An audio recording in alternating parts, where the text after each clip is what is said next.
الحمد لله رب العالمين،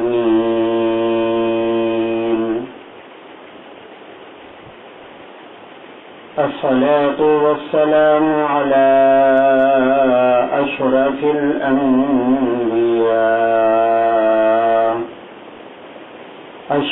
الأنبياء والمرسلين،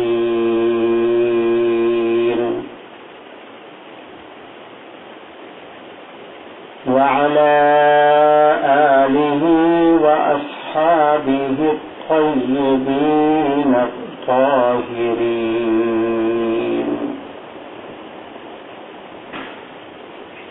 أرسله بالحق بشيرا ونذيرا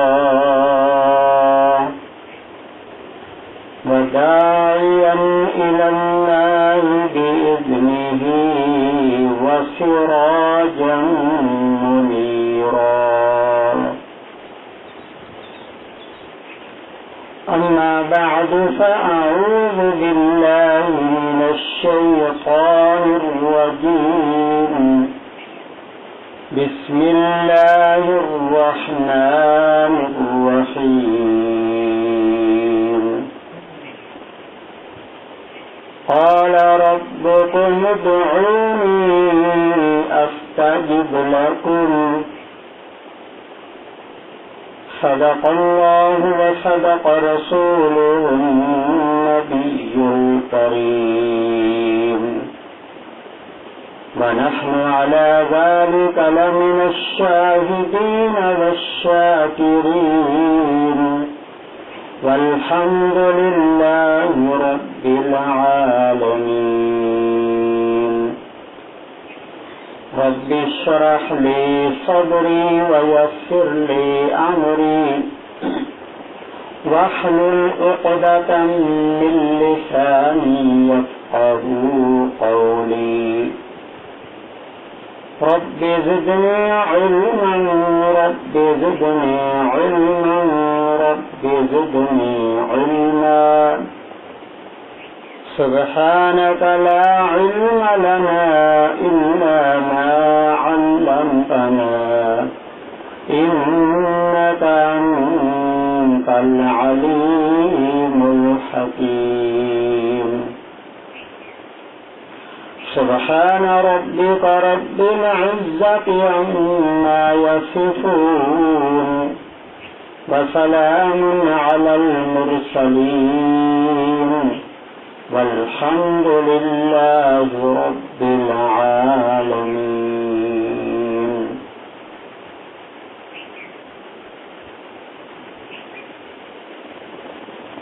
سامعین محترم، بزرگوں، دوستوں، بھائیوں،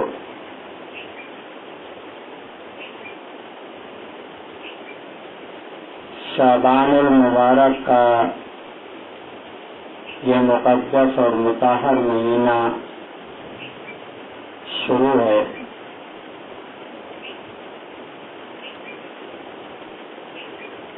یہ مہینہ بہت عظمت والا ہے، بڑی فضیلت والا ہے.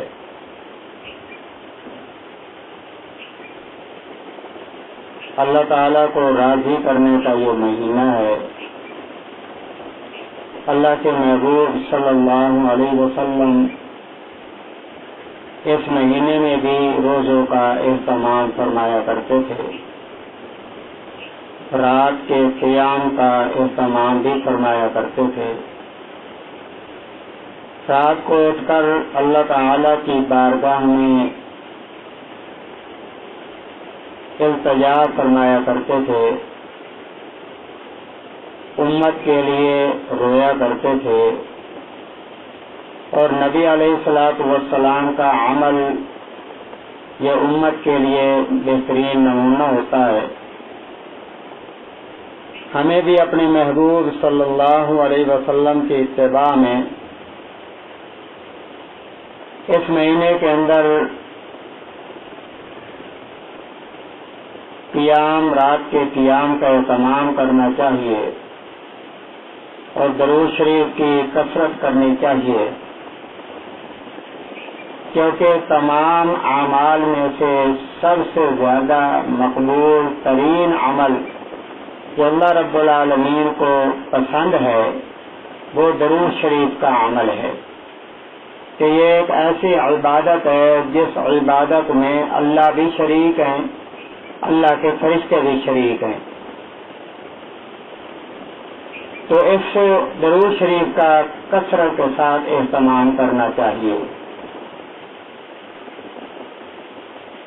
قرآن پاک کی ایک آیت کا مختصر سا جملہ میں نے تلاوت کیا ہے،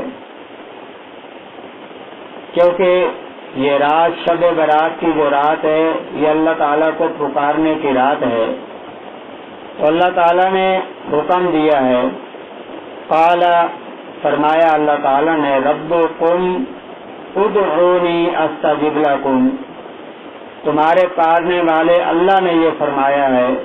کہ ادعونی، مجھے پکارو، استجب لکم، میں تمہاری پکار کو سنتا ہوں اور پورا کرتا ہوں، قبول کرتا ہوں۔ اس لیے ماہ مقدس میں اور شب قدر کی رات میں اللہ تعالیٰ کو پکارنے کا اہتمام کرنا چاہیے، اور یہ اللہ تعالیٰ کی پکار ایک ایسا عمل ہے کہ ہر نبی، ہر رسول اپنے اپنے وقت میں، اپنے اپنے دور میں خود بھی اللہ کو پکارتے تھے اور اللہ ہی کو پکارنے کی امت کو دعوت دیتے تھے۔ پکارا ہمیشہ اسی کو جاتا ہے جس سے کچھ ملنے کا امکان ہوتا ہے، تو اللہ تعالی کے علاوہ کوئی ایسی ذات نہیں ہے جو اللہ کی محتاج نہ ہو، جس نے اللہ سے نہ مانگا ہو۔ سب سے برگزیدہ ہستیاں جو ہیں وہ انبیاء علیہ السلام کی ہیں، رسولوں کی ہستیاں ہیں، لیکن انبیاء اور رسول بھی اللہ تعالیٰ کو پکارتے ہوئے نظر آتے ہیں۔ حضرت آدم علیہ السلام جب ایک طویل عرصہ تک اللہ تعالیٰ کو پکارتے رہے، ایک لغزش ہو گئی تھی، اللہ نے جنت سے دنیا میں بھیج دیا، تو اللہ تعالیٰ کی بارگاہ میں التجا کرتے رہے، اللہ کو پکارتے رہے۔ اللہ تعالیٰ نے پھر آدم علیہ السلام کی پکار کو سنا، اور پھر اللہ رب العالمین نے اس زمین پر آدم علیہ السلام کو اپنا خلیفہ بنا لیا۔ اسی طرح حضرت نوح علیہ السلام 950 سال تک لوگوں کو اللہ کی پکار کی طرف بلاتے رہے کہ لوگوں اللہ کو پکارو، ہماری شور اور پکار کے لائق صرف اللہ کی ذات ہے، جس کو جب بھی پکارا جائے،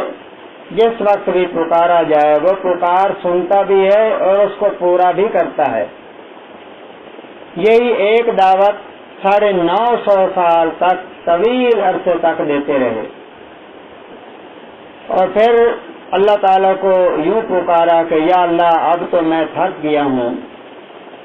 اس زمین پر جو تیرا انکار کرنے والے ہیں، تیری شور و پکار کا انکار کرنے والے ہیں، ان میں سے کسی ایک کو بھی زندہ نہ چھوڑ۔ پھر اللہ رب العالمین نے نوح علیہ السلام کی پکار کو سنا اور طوفان نوح آیا۔ صرف وہی لوگ اس سے بچ گئے جو نوح علیہ السلام کے ساتھ مل کر اللہ کو پکارا کرتے تھے، باقی سارے کے سارے تباہ و برباد ہو گئے۔ حضرت ابراہیم علیہ السلام اللہ تعالیٰ ہی کو پکارتے ہیں، لوگوں کو اسی کی دعوت دیتے ہیں، حتیٰ کہ نمرود کے دربار میں جا کر بھی کہتے ہیں کہ میرا اور تیرا پروردگار صرف اللہ کی ذات ہے، وہی ہماری پکار سنتا ہے، وہی ہماری پکار کو قبول کرتا ہے، اسی کو پکارا کرو، اسی کے سامنے التجا کیا کرو، اسی سے مانگا کرو۔ حضرت ابراہیم علیہ السلام کو جب نمرود نے اور ان کی فوج نے آگ کے اندر ڈالا تو ابراہیم علیہ السلام نے آگ کے اندر کس کو پکارا ہے؟ اللہ تعالیٰ ہی کو پکارا ہے۔ جب فرشتے آ گئے امداد کرنے کے لیے، تو ابراہیم علیہ السلام نے فرمایا کہ کیا تم خود آئے ہو یا اللہ تعالیٰ نے بھیجا ہے؟ عرض کی بھیجا تو اللہ نے ہے، آپ کی امداد کے لیے آئے ہیں۔ تو فرمایا جو بھیجنے والا ہے وہ مجھے اچھی طرح دیکھ رہا ہے، وہ خود ہی میری مدد کرے گا، خود ہی میری امداد کرے گا، اور مجھے اس نار نمرود سے اللہ تعالیٰ خود ہی بچائے گا۔ پھر جب اللہ تعالیٰ نے دیکھ لیا کہ میرا خلیل میرے علاوہ کسی اور کو پکارتا نہیں ہے اور اتنے یقین کے ساتھ مجھے پکار رہا ہے کہ میری مدد پر پختہ یقین ہے کہ اللہ تعالیٰ مجھے دیکھ رہا ہے، اس حال میں بھی دیکھ رہا ہے کہ میں آگ میں جل رہا ہوں، تو آگ سے بچانے والا اللہ ہے اور اللہ ہی میری مدد کرے گا۔ پھر اللہ تعالیٰ نے ابراہیم علیہ السلام کی پکار کو سنا اور آگ کو حکم دیا، یا نار کونی بردم و سلاما علی ابراہیم، کہ آگ ابراہیم علیہ السلام کے لیے ٹھنڈی ہو جائے اور سلامتی والی بن جائے۔ اسی طرح حضرت موسیٰ علیہ السلام نے بھی اللہ تعالیٰ ہی کو پکارا ہے اور قوم کو اسی کی دعوت دی ہے کہ اللہ تعالیٰ کو پکارو، تمہاری شور اور پکار کے لائق صرف اللہ کی ذات ہے، اللہ تعالیٰ کے علاوہ کوئی بھی ایسی ذات نہیں ہے جس کو پکارا جائے اور تمہاری پکار کو سنے اور اس کو پورا بھی کرے۔ حضرت موسیٰ علیہ السلام نے فرعون کو بھی یہی دعوت دی اور فرعون کو ماننے والوں کو بھی یہی دعوت دی، لیکن جب فرعون نے حضرت موسیٰ علیہ السلام کا تعاقب کیا، پیچھا کیا، اور وہ ہجرت کر کے اللہ کے حکم سے جا رہے تھے، تو سامنے دریا آ گیا، پیچھے فرعون کی فوج ہے۔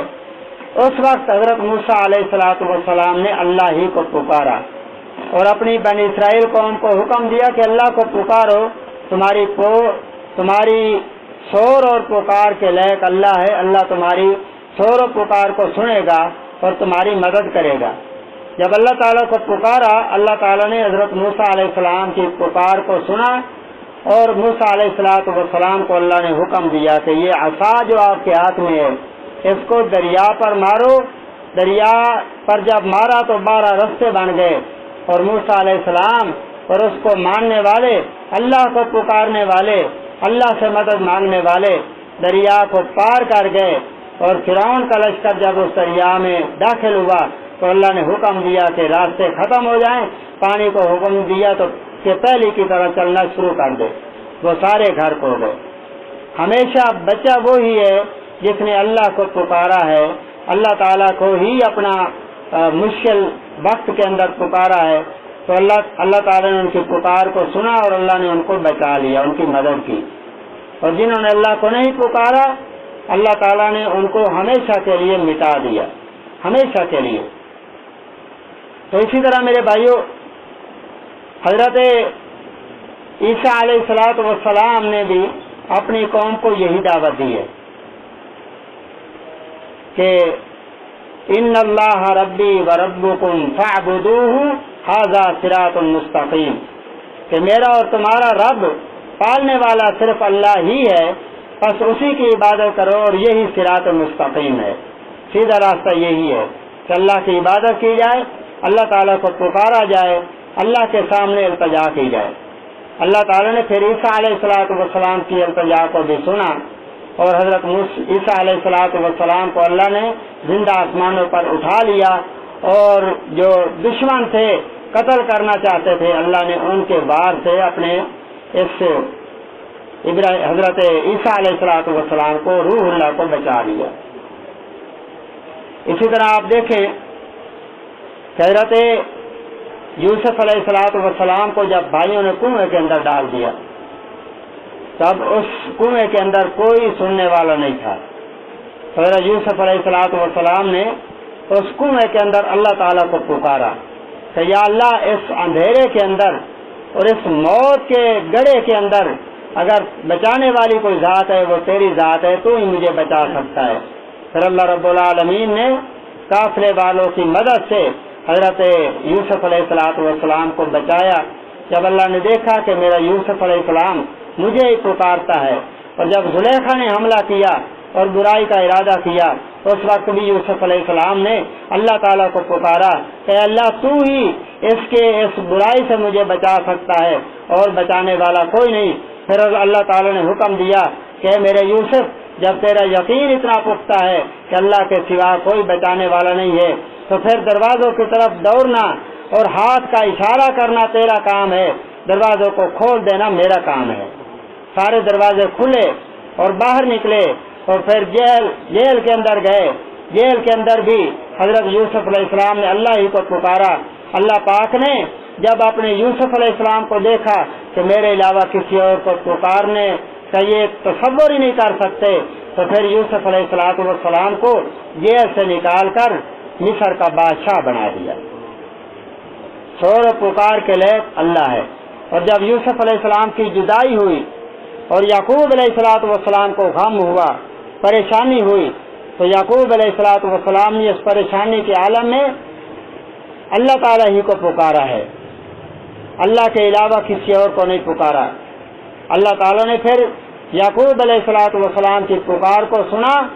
اور طویل عرصے کے بعد یوسف علیہ السلام حضرت یعقوب علیہ السلام کو ملا دیا۔ ہر نبی، ہر رسول نے اللہ تعالیٰ کو پکارا ہے اور پکارنے کی دعوت دی ہے کہ اسی کو پکارو۔ اس لیے اللہ تعالیٰ نے فرمایا قال ربکم ادعونی استجب لکم، کہ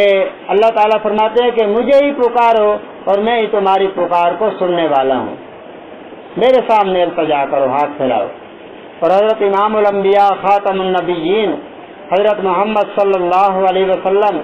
آخری نبی ہیں، خاتم النبیین ہیں، جن کے لیے اللہ نے ساری کائنات کو بنایا ہے، جن کے چہروں کی قسمیں اللہ نے اٹھائی ہیں، جن کو اللہ نے اپنا محبوب بنایا ہے۔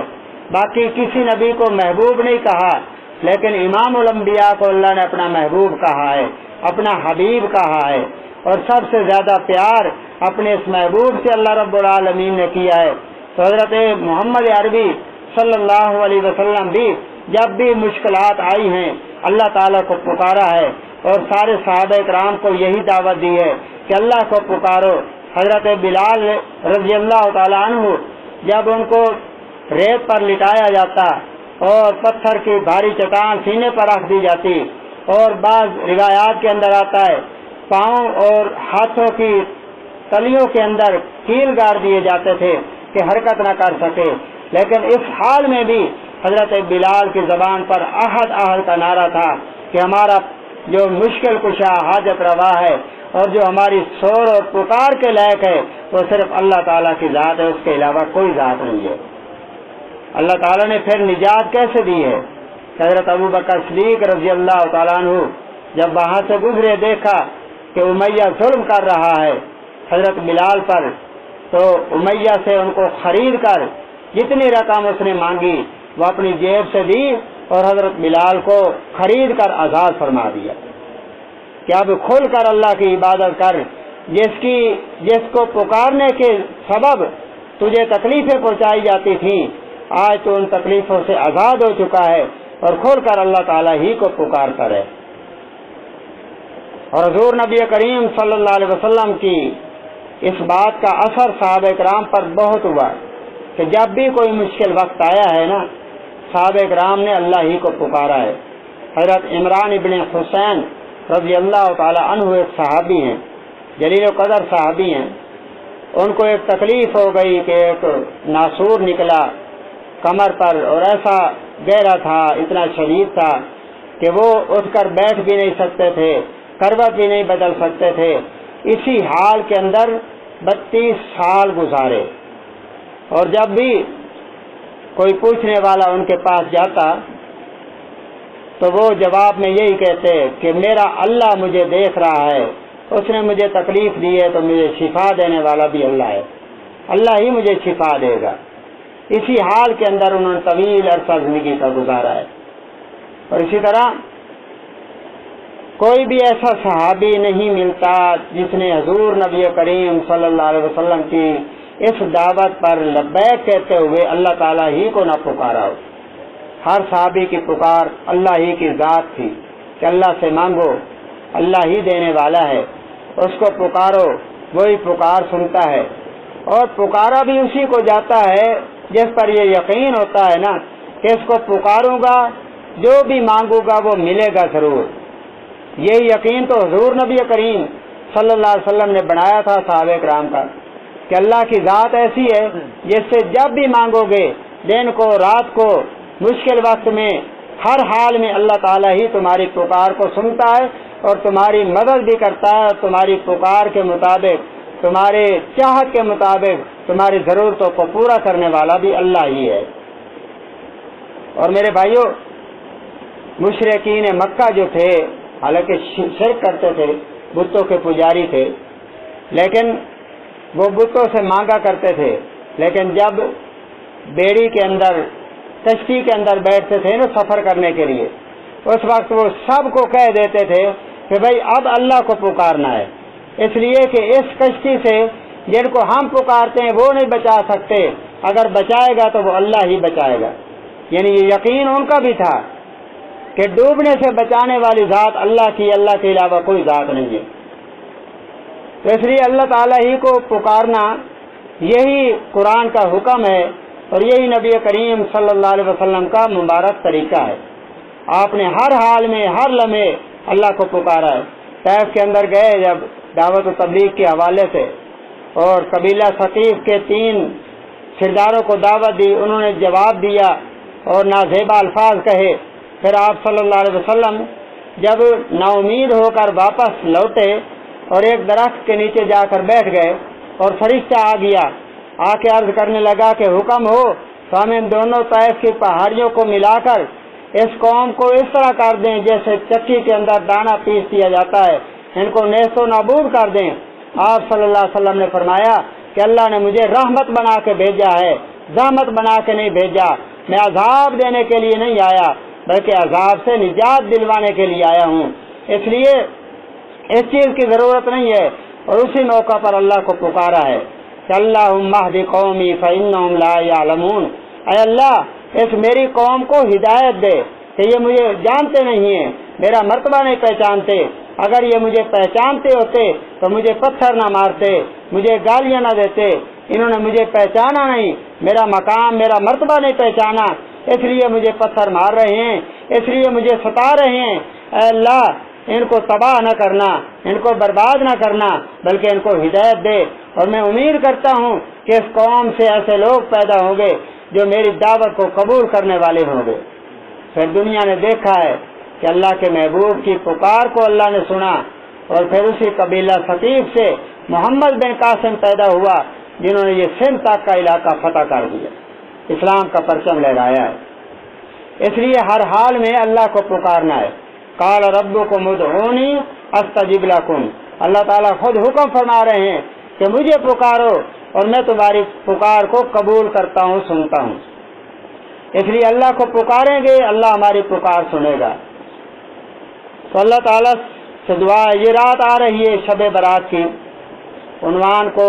یہ میں نے اس لیے رکھا ہے عنوان کہ شب برات کی جو رات آ رہی ہے نا، اس رات کو بھی ہم نے اللہ ہی کو پکارنا ہے۔ اپنے بچوں کو یہ آتش کا سامان لے کر نہیں دینا، یہ شیطان کا سامان ہے، کیونکہ شیطان آگ سے بنا ہے نا، تو اس کی چاہت ہوتی ہے کہ میں اللہ کے بندوں کے ہاتھوں میں آگ ہی پکڑا دوں کہ وہ آسمان کی طرف پھینکیں، کہ آسمان سے اللہ کی رحمت اتر رہی ہوتی ہے تو اللہ کی رحمت کی طرف یہ شعلے پھینکیں گے اور اللہ کی رحمت کو روکنے کی کوشش کریں گے۔ یہ شیطان کا فعل ہے جو اپنے یعنی انسانوں سے کرواتا ہے، اور بدلہ لینے کے لیے کہ اللہ نے مجھے تو زمین پر بھیج دیا، جنت سے نکال دیا تھا، ہمیشہ کے لیے لعنتی بنا دیا ہے، تو آج میں بدلہ لوں کہ اللہ کے بندے اللہ کو نہ پکاریں اس رات کو، بلکہ اللہ کی رحمت کو آتے ہوئے روکنے کی کوشش کریں۔ اس لیے ایسا نہیں، بلکہ اپنے بچوں کو بھی ترغیب دیں کہ یہ رات اللہ کے گھر کے اندر گزرے، عبادت اور ریاضت کے اندر گزرے، جس طرح حضور نبی کریم صلی اللہ علیہ وسلم سے ثابت ہے۔ آپ صلی اللہ علیہ وسلم اس رات کو لمبا قیام کیا کرتے تھے، قرآن کی تلاوت فرمایا کرتے تھے۔ ہم بھی قرآن کی تلاوت کریں، درود شریف کی کثرت کریں، استغفار کریں، اللہ سے گناہوں کی معافی مانگیں، اور اس رات کو نفلوں کا اہتمام کریں۔ اللہ تعالیٰ سے دعا ہے اللہ پاک مجھے اور آپ کو عمل کی توفیق عطا فرمائے، سنت پڑھ لیں۔